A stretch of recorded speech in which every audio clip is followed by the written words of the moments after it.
সজল ঘোষ শতরূপ ঘোষকে বলেছে হকার হওয়া ছাড়া কোনো উপায় নেই শতরূপ ঘোষের। বয়স তো হয়েছে, কোনো কাজবাজ করে না। কারণ হকার উচ্ছেদ নিয়ে শতরূপ ঘোষ হকারদের পাশে গিয়ে দাঁড়িয়েছিল এবং হকারদের জন্য আন্দোলন করেছিল। সেই জন্যই শতরূপ ঘোষকে এইভাবে সজল ঘোষ কটাক্ষ করলো। সেই পরিপ্রেক্ষিতে শতরূপ ঘোষ কি বলেছে আপনারা একটু শুনে নিন। এই হকার উচ্ছেদকে কেন্দ্র করে শতরূপ ঘোষ বলছেন যে নরেন্দ্রের মধ্যেও তো চায়ের দোকান ছিল, তখন যদি উচ্ছেদ করা হতো কেমন লাগতো? কি সে রেল স্টেশনে হকার হিসেবে হকারি করতো কিনা আমি জানি না। এখন দেখুন, শতরূপদের আর তো বেশি দিন নেই, ওদেরও এবার হকারি করতে হবে। এত বয়স হয়ে গেছে, তো ওরা তো একদম কচি কোকা নয়, আমার থেকে ছোট অনেকটাই। তো এরপরে ওরাই কি করবে? ওদের একটা হকার কার্ড বানিয়ে ওদের হকারি করতে হবে। পার্টি ক্ষমতায় আসছে না, আসবে না। মিলে ছাটাই পঙ্গু শ্রমিক, ছেলেটা তার হকার হয়। স্কুল নেই, তার সাথে নেই মাস্টারদের বকার ভয়। রানিং ট্রেনে উঠতে পারে পোক্ত দারুণ দরদামে।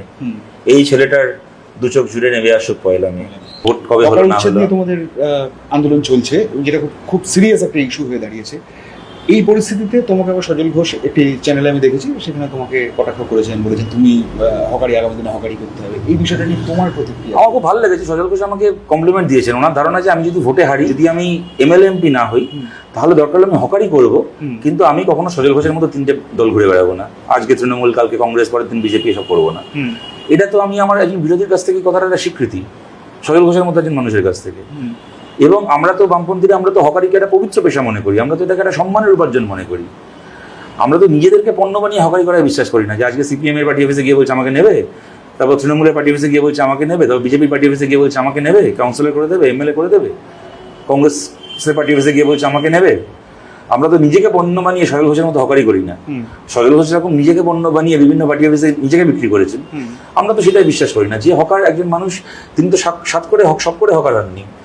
তাকে এই ব্যবস্থা তাকে এর চেয়ে বেটার কোনো পেশা দিতে পারেনি। তিনি একটা সম্মানের সঙ্গে নিজের পরিশ্রম করে চুরি করছেন না, ডাকাতি করছেন না, ফেক নিউজ ছড়াচ্ছেন না।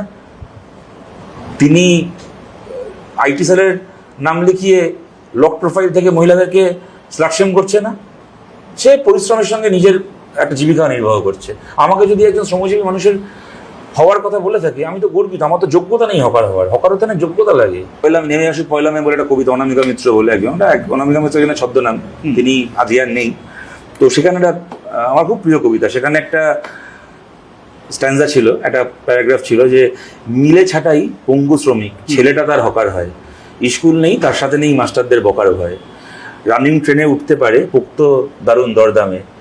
এই ছেলেটার দু চোখ জুড়ে নেমে আসুক পয়লা মে।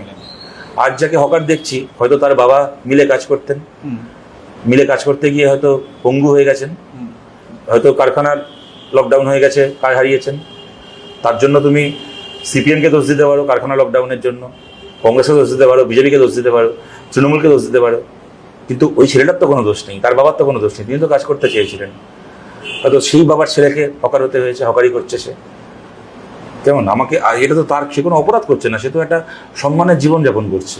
আমি বলছি যে মানুষ একটা সময় গিয়ে, কিন্তু অনেক মানুষ আছেন যারা চেয়েছিলেন যে পড়াশোনা করে আমি একটা চাকরি করবো, অনেকে চেয়েছিলেন যে আমি একটা বড় ব্যবসা করবো, অনেকে আজও স্বপ্ন দেখেন যে আমার আজকে একটা লজেন্সের শিশি নিয়ে ট্রেনে বিক্রি করছে, একদিন আমার একটা ছোটো দোকান হবে। অনেকে খেলাধুলায় ভালো ছিলেন, কিন্তু একটা সময় তারপরে আর সেই সুযোগগুলো ছিল না, তাকে খেলাধুলো ছেড়ে, মাঠ ছেড়ে হকারিতে আসতে হয়েছে। এরা তো শ্রমজীবী মানুষ, এরা তো আমাদের গর্ব, এরা তো আমাদের শিক্ষক। তো আমি তো হকারদের পায়ে মাথা নোয়াই একজন কমিউনিস্ট হিসেবে। আমার মধ্যে সেই ক্ষমতা নেই একজন হকারের যে যোগ্যতা আছে। তিনি যে হাড় ভাঙা পরিশ্রম করে সামান্য কিছু উপার্জন করে বাড়িতে ফিরে নিজের সন্তানকে নিজের থেকে আরেকটু ভালো জীবন দেওয়ার জন্য লড়াই করছেন, আমি তো তার পায়ে মাথার ছোঁয়াই। আমাকে যদি সজল ঘোষ বলে থাকেন যে কালকে আমি তার একজন হকারের মতো মানুষ হয়ে উঠতে পারবো, তাহলে এটা আমার কাছে একটা প্রশংসা, এটা আমার কাছে একটা শ্লাঘা, এটা আমার কাছে। আমি তো কৃতজ্ঞ সজল ঘোষের কাছে আমাকে এটা বলেছেন বলে।